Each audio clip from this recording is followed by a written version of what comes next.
നമസ്കാരം. ഹേമ കമ്മിറ്റി റിപ്പോർട്ടുമായി ബന്ധപ്പെട്ട് താരസംഘടന AMMയുടെ നേതൃത്വത്തിൽ തന്നെ വ്യത്യസ്തമായ അഭിപ്രായങ്ങൾ രൂപപ്പെട്ടു വരുന്നത് നമ്മൾ കണ്ടു. ഹേമ കമ്മിറ്റിയുടെ റിപ്പോർട്ടിനെ കുറിച്ച് ജനറൽ സെക്രട്ടറി സിദ്ദിഖിൻ്റെ നേതൃത്വത്തിൽ ഔപചാരികമായ വാർത്താ സമ്മേളനം വിളിച്ചു ചേർത്ത് അത്യാവശ്യം മുള്ളിനും ഇലയ്ക്കും കേടില്ലാത്ത വിധം മുന്നോട്ട് കൊണ്ടുപോകാം എന്ന പഴയ രീതി പിന്തുടർന്ന് പരസ്യമായി രംഗത്ത് ഇറങ്ങുന്ന കാഴ്ചയാണ് നമ്മൾ കണ്ടത്. എന്നാൽ അതിനൊക്കെ അതിവർത്തിച്ചുകൊണ്ട് നടൻ ജഗദീഷ് രംഗത്ത് വന്ന അസാധാരണമായ കാഴ്ച നമ്മൾ കണ്ടു. ജഗദീഷ് ഇന്ന് സൂപ്പർ സ്റ്റാർ എന്ന നിലയിൽ ആഘോഷിക്കപ്പെടുന്ന സാധാരണ മനുഷ്യരുടെ ഇടയിൽ സാമൂഹ്യ മാധ്യമങ്ങളിലടക്കം ആഘോഷിക്കപ്പെടുന്ന ഒരു കാഴ്ച കാണുന്നുണ്ട്.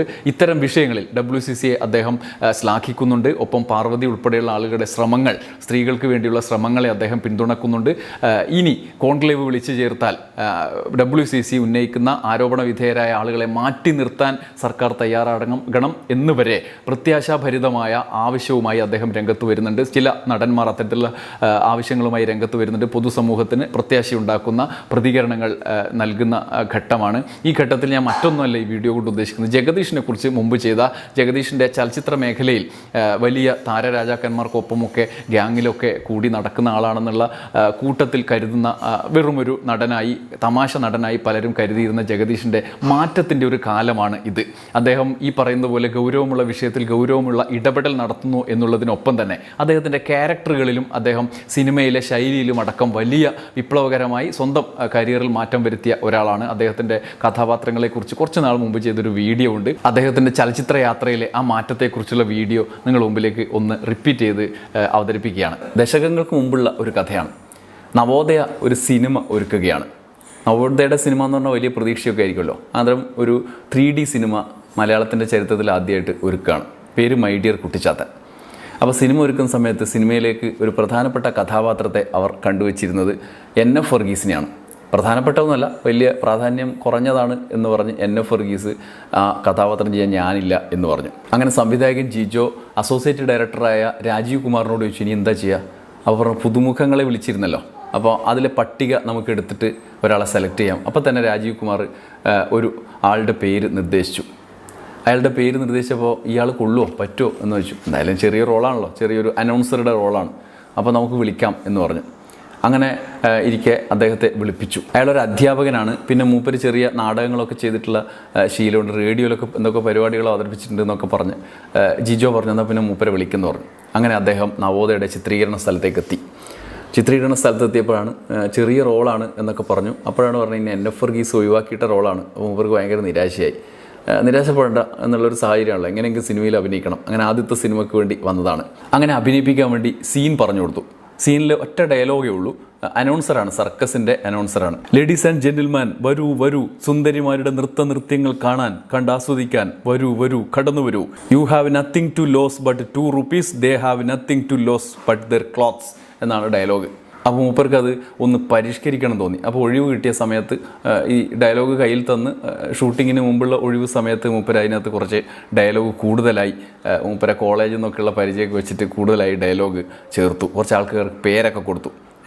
ചീന, Manchuria from Malaysia, Lola Jilbia from Namibia എന്നൊക്കെ പറഞ്ഞ ആളുകളൊക്കെ വരും എന്നൊക്കെ പറഞ്ഞ് അതിനകത്ത് ചേർത്തു. അത് ഭയങ്കര ഇഷ്ടപ്പെട്ടു. സംവിധായകനും അസോസിയേറ്റിനും കൂടെ ഇരുന്ന ആളുകൾക്കൊക്കെ ഇഷ്ടപ്പെട്ടു. ഇത് ഗംഭീരമായ ഇംപ്രോവൈസേഷൻ ആണല്ലോ. അങ്ങനെ അയാൾക്ക് മൂപ്പർക്ക് വേറൊരു റോൾ കൂടി അതിൽ കൊടുത്തു. കൗണ്ടറിലിരുന്ന് ടിക്കറ്റ് കൊടുക്കുന്ന ഭാഗം കൂടി അദ്ദേഹത്തിന് കൊടുത്തു. അത്യാവശ്യം മനസ്സിൽ പതിയുന്ന റോളാണ്. ഇപ്പോൾ നിങ്ങൾക്ക് മനസ്സിലായിട്ടുണ്ടാവും അല്ലേ ആരാ? ജഗദീഷ്. ജഗദീഷ് എന്ന് പറയുന്ന മലയാളത്തിൽ നമ്മളെ കുട്ടുകുട്ട ചിരിപ്പിച്ച നടനാണ്. അദ്ദേഹത്തിൻ്റെ ജീവിതം ചെറിയ തോതിൽ പറയുന്ന ചിരിയുടെ കൗശലം എന്ന് പറയുന്ന പുസ്തകത്തിൽ ഈ കാര്യം വിശദമായി തന്നെ പറഞ്ഞിട്ടുണ്ട്. അങ്ങനെ ജഗദീഷ് നമ്മളെ വളരെയധികം സന്തോഷിപ്പിക്കുന്ന നിരവധി റോളുകൾ ചെയ്ത് നമുക്ക് മുന്നിൽ ഇങ്ങനെ ചിരിയുടെ ഒരാളായിട്ട് നിൽക്കുകയായിരുന്നു. അങ്ങനെ ഇരിക്കുകയാണ് ജഗദീഷ് പെട്ടെന്ന് അങ്ങ് മാറിക്കളഞ്ഞു. ജഗദീഷ് വലിയ ഒന്നാമത് മിക്രി വന്നു. അത് കഴിഞ്ഞ് മറ്റ് പലതരത്തിലുള്ള കോമഡികൾ വന്നു. റിയലിസ്റ്റിക്കായ രംഗങ്ങൾക്ക് പ്രാധാന്യമുള്ള സിനിമകൾ വന്നു. അപ്പോൾ ഈ ജഗദീഷ് സ്റ്റൈലിൽ കോമഡിക്കും വലിയ പ്രാധാന്യമില്ലാത്ത സാഹചര്യത്തിലേക്ക് കാര്യങ്ങൾ പോയി. ജഗദീഷിൻ്റെ കഥാപാത്രങ്ങളിൽ നിന്നുള്ള കഥാപാത്രങ്ങളിലേക്കുള്ള മാറ്റം അത്ഭുതപ്പെടുത്തുന്നതാണ്. നമ്മൾ പല ആളുകളെയും കണ്ടിട്ടുണ്ട്, അവരുടെ റോളുകൾ സ്വീകരിക്കുന്ന ശൈലിയിൽ വ്യത്യാസങ്ങൾ സൃഷ്ടിക്കുന്ന ആളുകളെ. സുരാജും സലീം കുമാറും ഒക്കെ ഉണ്ടാക്കിയ മാറ്റം അറിയാം. ജഗദീഷ് എന്തുകൊണ്ട് മാറാത്തത് എന്ന് നമ്മളിങ്ങനെ ആലോചിച്ചുകൊണ്ടിരിക്കുകയായിരുന്നു. അപ്പോഴാണ് അദ്ദേഹത്തിൻ്റെ ചില റോളുകൾ വരുന്നത്. പല റോളുകൾ കടന്ന് ഏറ്റവും ഒടുവിൽ അബ്രഹാം ഓസ്ലറിൽ ഒരു ഉഗ്ര കിടിലം റോൾ ചെയ്തിട്ട് ഇങ്ങനെ ഇരിക്കുകയാണ് ജഗദീഷ്. ആ സാഹചര്യത്തിലാണ് ഞാൻ ഈ വീഡിയോ ഇങ്ങനെ നിങ്ങളോട് പറയണം എന്ന് വിചാരിച്ചത്. കാരണം അമ്മാതിരി ചേഞ്ചാണ് ജഗദീഷ് സാധ്യമാക്കിയത്. ജഗദീഷിന് ഇത് സാധ്യമാവും എന്ന് നമുക്ക് വിചാരിക്കാനേ കഴിയില്ലായിരുന്നു. കാരണം ഓരോ ഘട്ടത്തിലും ജഗദീഷ് മാത്രമാണ് മാറാണ്ടിരുന്നത്. എന്നാൽ ജഗദീഷ് അതിനിടയിൽ ജീവിതത്തിൽ വലിയ മാറ്റങ്ങൾ വന്നു. ജഗദീഷ് രാഷ്ട്രീയത്തിൽ മുമ്പേ അദ്ദേഹം പറഞ്ഞിട്ടുണ്ട് ഞാൻ കോൺഗ്രസ്സുകാരനാണെന്ന് പരസ്യമായി പറയുകയും തെരഞ്ഞെടുപ്പ് പ്രചാരണങ്ങൾക്കൊക്കെ പോവുകയും ചെയ്യുന്ന ആളാണ്. എന്നാൽ അദ്ദേഹം ഒരു ഘട്ടത്തിൽ തെരഞ്ഞെടുപ്പിൽ മത്സരിക്കാൻ തന്നെ തീരുമാനിക്കുകയാണ്. തെരഞ്ഞെടുപ്പിൽ അങ്ങനെ അദ്ദേഹത്തിൻ്റെ തന്നെ സഹപ്രവർത്തകൻ കൂടിയായ KB ഗണേഷ് കുമാറിനോട് മത്സരിച്ച് പത്തനാപുരത്ത് പരാജയപ്പെട്ട നിയമസഭാ തെരഞ്ഞെടുപ്പ് കഴിഞ്ഞിട്ട് അധികമായില്ല. ആ കാലഘട്ടം മുതൽ 5-8 കൊല്ലം ജഗദീഷ് എന്ത് ചെയ്യണം എന്നറിയാത്ത നിലയിൽ ഒരു പ്രതിസന്ധിയിൽ നിൽക്കുകയായിരുന്നു. പക്ഷേ അദ്ദേഹത്തിൻ്റെ എനർജിയും അദ്ദേഹം ടെലിവിഷനിൽ ചെയ്യുന്ന ഷോകളുടെ ഒരു പ്രത്യേകതയൊക്കെ കൊണ്ട് നമ്മുടെ മുമ്പിൽ അദ്ദേഹം എപ്പോഴും ഉണ്ട്. പക്ഷേ സിനിമയിൽ ഒരു വ്യത്യസ്തമായ വളർച്ച അദ്ദേഹത്തിന് ഉണ്ടായിരുന്നില്ല. എന്നാൽ അത് അത്ഭുതപ്പെടുത്തിക്കൊണ്ടുള്ള ചേഞ്ചിലേക്ക് അദ്ദേഹം വരികയാണ്. പുതിയ തലമുറ സംവിധായകരുടെ മനസ്സിലേക്ക് വരുന്ന ആദ്യത്തെ ഒരു സ്വഭാവ നടന്മാർ എന്ന് നമ്മൾ പറയില്ലേ, അത്തരത്തിലുള്ള ക്യാരക്ടർ വരുമ്പോൾ അത്തരത്തിലുള്ള നടന്മാരുടെ മുഖങ്ങളിൽ ആദ്യത്തെ മുഖമായി അദ്ദേഹം വരികയാണ്. അത് തന്നെയാണ് വലിയ സംഭവം. നമ്മൾ നേരത്തെ മമ്മൂട്ടിയുടെയും ഇന്ദ്രൻസിൻ്റെയും ഒക്കെ കാര്യങ്ങൾ പറയും. അവർ ഏത് തരത്തിലാണ് പരിഷ്കരിക്കപ്പെട്ടത്, സ്വയം പരിഷ്കരിച്ചത് എന്നൊക്കെ. അതിലേക്ക് ആ നിരയിലേക്ക് ജഗദീഷ് ഇപ്പോൾ ഉറപ്പുള്ള ഒരു കസേരയിൽ എടുത്തിരുന്നു എന്ന് തന്നെ വ്യക്തമാക്കാവുന്ന വിധത്തിലേക്കാണ് എബ്രഹാം ഓസ്ലർ വരെയുള്ള അദ്ദേഹത്തിൻ്റെ ഈ മാറ്റം എന്ന് നമുക്ക് ഉറപ്പിച്ച് പറയാവുന്നതാണ്. കഥാപാത്രങ്ങളിൽ നിന്നുള്ള അദ്ദേഹത്തിൻ്റെ മാറ്റം ഒരുപക്ഷെ നമുക്ക് പെട്ടെന്നങ്ങ് മനസ്സിലാക്കാൻ കഴിയാത്ത വിധത്തിലാണ്. നിങ്ങൾക്ക് ഓർമ്മയില്ലേ പഴയ കാലത്തെ ഈ ഓടരുതമ്മ ആളറിയാമൊക്കെ വന്ന് 4-5 സിനിമകളൊക്കെ ചെയ്ത് അദ്ദേഹം പച്ച പിടിച്ച സമയത്ത് തന്നെ അദ്ദേഹം എന്തായി ഒരു തമാശ നടനായി. പിന്നെ ഒരു കാലത്ത് നമ്മുടെ മനോരമ മംഗളം വാരികകളിലൊക്കെയുള്ള നോവലുകൾ സിനിമയാവുന്ന ഒരു കാലത്ത് 90കളുടെ പകുതിയൊക്കെ ആകുമ്പോൾ അദ്ദേഹം നായകനാവുകയാണ്. സ്ത്രീധനം, ഭാര്യ എന്നൊക്കെ പറയുന്ന സിനിമകളിൽ നായകനാവുകയാണ്. ഒരുപാട് സിനിമകൾ, പൊന്നോരം തോട്ടത്തെ രാജാവൊക്കെ വരെയുള്ള നിരവധി സിനിമകളിൽ അദ്ദേഹം നായകനാവുകയാണ്. മലയാളികളുടെ ഈ മധ്യവർഗ ദാരിദ്ര്യം ഉണ്ടല്ലോ, അത്തരത്തിലുള്ള ദാരിദ്ര്യത്തിൻ്റെയും കുടുംബ ജീവിതങ്ങളുടെയും ഒക്കെ പ്രതിനിധിയായ ഒരു കഥാപാത്രമായി അദ്ദേഹം അവതരിപ്പിക്കപ്പെട്ടു. അദ്ദേഹത്തിൻ്റെ നായകകാലം അധികം നീണ്ടുപോയില്ല. വീണ്ടും അദ്ദേഹം പല പരീക്ഷണങ്ങളിലേക്ക് പോയി. പഴയ കാലത്തേതുപോലെ സജീവമായി നിൽക്കുന്ന ഒരു സാഹചര്യത്തിലേക്ക് തിരിച്ചെത്താൻ അദ്ദേഹത്തിന് കഴിഞ്ഞില്ല. സിനിമാ സാഹചര്യങ്ങളും പല രീതിയിൽ മാറി. എന്നാൽ ഒരു മായൻകുട്ടിയോ അല്ലെങ്കിൽ ഇൻ ഹരിഹർ നഗറോ അപ്പുക്കുട്ടനെ പോലെയുള്ള കഥാപാത്രങ്ങൾ പിന്നെ ഉണ്ടായില്ല. അതിൻ്റെ 2ാം ഭാഗമൊക്കെ വന്നുവെങ്കിലും അതിൻ്റെ തുടർച്ചയുണ്ടായില്ല, മറ്റ് സിനിമകളിലും ഉണ്ടായില്ല. അത് ഈ കഥകൾ മാറുന്ന സാമൂഹ്യ സാഹചര്യമൊക്കെ മാറുന്നതിൻ്റെ ഭാഗമായി സിനിമയിലും കഥാസാഹചര്യം മാറുന്നതിൻ്റെ ഒരു തുടർച്ചയായിരുന്നു.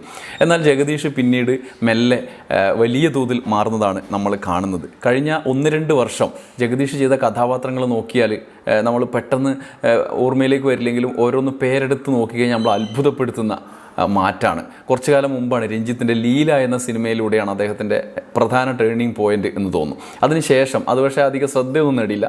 പക്ഷേ ഗംഭീര അഭിനയമൊക്കെ ആയിരുന്നു. ആ സിനിമയുടെ പരാജയം അദ്ദേഹത്തിൻ്റെ ആ കഥാപാത്രം ശ്രദ്ധിക്കപ്പെടാതെ പോകുന്നതിന് കാരണമായി. പിന്നീട് അദ്ദേഹം ചെയ്ത നിരവധി കഥാപാത്രങ്ങളുണ്ട്. റൊഷാക്കിലെ കഥാപാത്രം, പുരുഷപ്രേതം, കാപ്പയില കൊട്ടമധു എന്ന് പറഞ്ഞ പൃഥ്വിരാജിൻ്റെ ഒപ്പം തന്നെ നടന്നു പോകുന്ന എല്ലാം അറിയുന്ന ഒരു കഥാപാത്രം. അത് നമ്മൾ മുമ്പ് ചില സിനിമകളിലൊക്കെ കണ്ട, ഉദാഹരണത്തിന് അത്രയും ആ നിലയിലല്ലെങ്കിൽ പോലും വ്യത്യസ്തമായൊരു കഥാപാത്രം മോഹൻലാലിൻ്റെ കൂടെ ദേവാസുരത്തിൽ നടക്കുന്ന ഇന്നസെൻറ്റിനെയൊക്കെ ഓർമ്മിപ്പിക്കുന്ന തരത്തിലുള്ള ഒരു കഥാപാത്രമാണ് കൊട്ടമധുവിൻ്റെ കൂടെ നടക്കുന്ന ജബ്ബാർക്ക എന്ന് പറഞ്ഞ കഥാപാത്രം. പൂക്കാലത്തിൽ വിജയരാഘവൻ്റെയും KPSC ലീലയുടെയും ഒക്കെ ഒപ്പം മത്സരിച്ച് അഭിനയിക്കുന്ന ഒരു കഥാപാത്രമായിരുന്നു. അത് കഴിഞ്ഞ് ഗരുഡൻ, മിഥുൻ മാനുവൽ തോമസിൻ്റെ തന്നെ ഗരുഡൻ എന്ന് പറഞ്ഞ സിനിമയിൽ നിർമ്മാണ തൊഴിലാളിയായ മദ്യപാനിയായ സലാം എന്ന് പറഞ്ഞ കഥാപാത്രം. പിന്നെയാണ് ഫാലിമി വരുന്നത്. ഫാലിമിയിൽ ബെൽസി ജോസഫിൻ്റെ അച്ഛനായിട്ട് ഉത്തരവാദിത്തമില്ലാതെ രാവിലെ ചായ കുടിച്ച് ഇങ്ങനെ അവിടെ ഇവിടെയും സമയം ചെലവഴിക്കുന്ന ഒരച്ഛൻ. ആ അച്ഛൻ്റെ മറ്റൊരു മുഖം അതിൻ്റെ അവസാനത്തെ ഒരു രംഗത്തിൽ കാണിക്കുന്നുണ്ട്. അത് സിനിമ കണ്ട ആളുകൾക്കറിയാം. അത്രമാത്രം ആസ്വാദ്യകരമായ കഥാപാത്രത്തെ അവതരിപ്പിക്കാൻ എങ്ങനെയാണ് ആ അച്ഛനെ സംവിധായകൻ ഉദ്ദേശിച്ചത്, അതിൻ്റെ ഇരട്ടി റിസൾട്ട് ഉണ്ടാകുന്ന വിധത്തിൽ ജഗദീഷിനെ അവതരിപ്പിക്കാൻ കഴിഞ്ഞു എന്ന് അവർ തന്നെ പറഞ്ഞിട്ടുണ്ട്. മറ്റൊന്ന് നേരാണ്, മോഹൻലാലിൻ്റെ നേരിൽ മുഹമ്മദ് പറഞ്ഞ കഥാപാത്രം, മകൾക്ക് നീതി കിട്ടാൻ വേണ്ടി പോരാടാൻ ഇറങ്ങുന്ന മുഹമ്മദ് എന്ന് പറയുന്ന കഥാപാത്രം. വർത്തമാനകാല ഇന്ത്യയിലെ മധ്യവർഗ മുസ്ലിം പ്രതിനിധിയായി ഒരുപക്ഷെ മുഹമ്മദിനെ നമുക്ക് വായിച്ചെടുക്കാൻ വേണ്ടി കഴിയും. അതിൻ്റെ രാഷ്ട്രീയത്തിനപ്പുറത്തേക്ക് വ്യക്തിപരമായ ജീവിത സാഹചര്യങ്ങളിൽ നേരിടേണ്ടി വരുന്ന പലവിധ പ്രതിസന്ധികളുണ്ട്. ആ പ്രതിസന്ധികളെ കൃത്യമായി അവതരിപ്പിക്കാൻ ജഗദീഷിന് കഴിഞ്ഞു എന്നുള്ളത് ശ്രദ്ധേയമായ കാര്യമാണ്. നേരിൽ മുഹമ്മദ് കൂടുതൽ യഥാർത്ഥത്തിൽ പഠിക്കപ്പെടേണ്ട ഒരു കഥാപാത്രം കൂടിയാണ് എന്നെനിക്ക് തോന്നിയിട്ടുണ്ട്. പിന്നെയാണ് നമ്മുടെ എബ്രഹാം ഓസ്ലറിലെ സേവി എന്ന് പറയുന്ന കഥാപാത്രം. ഞാൻ ആ കഥാപാത്രത്തെക്കുറിച്ച് കൂടുതൽ പറയുന്നില്ല, സിനിമ തിയേറ്ററിൽ ഇങ്ങനെ വന്ന അധികമായിട്ടില്ലല്ലോ. പക്ഷേ ആ സേവി പറയുന്ന ചില ഡയലോഗുകൾ, അയാളുടെ മനസ്സിലെ നമ്മളെ അങ്ങനെ വല്ലാതെ അസ്വസ്ഥരാക്കുന്ന തരത്തിലുള്ള ആത്മവിശ്വാസം, നീതിയും നിയമവും കാലവും നാടും ഒക്കെ എൻ്റെ കൂടെ നിൽക്കും എന്ന് പറഞ്ഞുകൊണ്ടുള്ള അദ്ദേഹത്തിൻ്റെ നിലപാടുകൾ, അതൊക്കെ കാണുമ്പം നമ്മളെ വല്ലാതെ സിനിമ കഴിഞ്ഞിറങ്ങുമ്പോഴും വല്ലാതെ അസ്വസ്ഥനാക്കിയ ഒരു കഥാപാത്രമായിട്ട് നമ്മുടെ മനസ്സിൽ അവശേഷിക്കും. അത് ജഗദീഷ് എന്ന് പറയുന്ന നടൻ്റെ മികവ് തന്നെയാണ്. ജഗദീഷ് പല ഘട്ടങ്ങളിൽ പറഞ്ഞിട്ടുണ്ട്, സമീപകാലത്ത് രാഷ്ട്രീയത്തിലേക്ക് ഇറങ്ങാനുള്ള തീരുമാനം തെറ്റായിരുന്നു എന്ന് പറഞ്ഞിട്ടുണ്ട്. അതിന് പകരം സിനിമയിൽ ഞാൻ കൂടുതൽ ശ്രദ്ധിക്കണമായിരുന്നു എന്ന് പറഞ്ഞിട്ടുണ്ട്. ഒരുപക്ഷെ തിരിച്ചറിവുകളാണ് ഒരാളെ പുതിയ മനുഷ്യനാക്കുന്നത്. ഒരു നടനെ സംബന്ധിച്ച് ആ നടൻ കൂടുതൽ പരിഷ്കരിക്കപ്പെടുന്നതും ഓരോ ഘട്ടത്തിലുണ്ടാകുന്ന തിരിച്ചറിവുകളുടെ തുടർച്ചയായിട്ടാണ്. ജഗദീഷിന് ആ തിരിച്ചറിവുണ്ടായി എന്ന് തന്നെ നമ്മൾ മനസ്സിലാക്കുന്നത് അദ്ദേഹത്തിൻ്റെ അഭിമുഖങ്ങളിലോ പ്രസ് മീറ്റുകളിലോ ഒന്നുമല്ല, അദ്ദേഹം ചെയ്ത കഥാപാത്രങ്ങളിലൂടെയാണ്. പലപ്പോഴും മലയാളത്തിലെ സിനിമാ പ്രവർത്തകരൊക്കെ പറയുന്നൊരു പ്രശ്നമാണ്, തിലകനില്ല, നെടുമുടിയില്ല, മുരളിയില്ല, ഇങ്ങനെയുള്ള MS തൃപ്പൂണിത്തറയില്ല, ഒടുവിൽ ഉണ്ണികൃഷ്ണനില്ല, അതിനൊക്കെ പകരക്കാരാണ് എന്ന് പറയാറുള്ള ഒരു സമസ്യ പോലെ പറയുന്നൊരു കാര്യമുണ്ട്. യഥാർത്ഥത്തിൽ ഇങ്ങനെയുള്ള ആളുകളെ കണ്ടെത്താൻ നല്ല സംവിധായകർ വിചാരിച്ചാൽ കഴിയും എന്നുള്ളതാണ് വാസ്തവം. ജഗദീഷിനെ പോലുള്ള ആളുകൾ ഇവിടെ തന്നെ ഉണ്ടായിരുന്നു. അപ്പോൾ അങ്ങനെ നമ്മൾ അവരെ പുതിയ ഒരു അവതാരമായി അവതരിപ്പിക്കുകയാണ്. അങ്ങനെയുള്ള അവതാരങ്ങളെ കണ്ടെത്താൻ സംവിധായകർ കൂടി മനസ്സ് വെച്ചാലേ നടക്കുള്ളൂ. അല്ലെങ്കിൽ നമ്മുടെ ചുറ്റുപാടും ആളില്ലാത്തത് കൊണ്ടല്ല എന്നുള്ള കാര്യം കൂടി ഈ സമയത്തിൽ ഞാൻ ഓർമ്മിക്കുകയാണ്. ഇതാണ് ഇപ്പോഴത്തെ ജഗദീഷ്. താരസംഘടനയിൽ തന്നെ ഒരു ബദൽ ശബ്ദമായി ഉയരാൻ കെൽപ്പുള്ള സാമൂഹിക വ്യക്തിത്വത്തിനും ഉടമയാണ് താൻ എന്ന് അദ്ദേഹം ഇന്നത്തെ പ്രതികരണത്തോടുകൂടി തെളിയിച്ചിരിക്കുന്നു. ആ പ്രതികരണം വലിയ സന്തോഷമുണ്ടാക്കുന്നുണ്ട്. അതോടൊപ്പം തന്നെ സിനിമയിലെ മാറ്റത്തിൻ്റെ തുടർച്ചയായി വ്യക്തിത്വത്തിലെ പ്രകടനത്തിലും അദ്ദേഹം അത് മികവ് തെളിയിച്ചുകൊണ്ട് നിൽക്കുന്നു എന്നുള്ളതിൽ നമുക്ക് അഭിമാനിക്കാം. നന്ദി, നമസ്കാരം.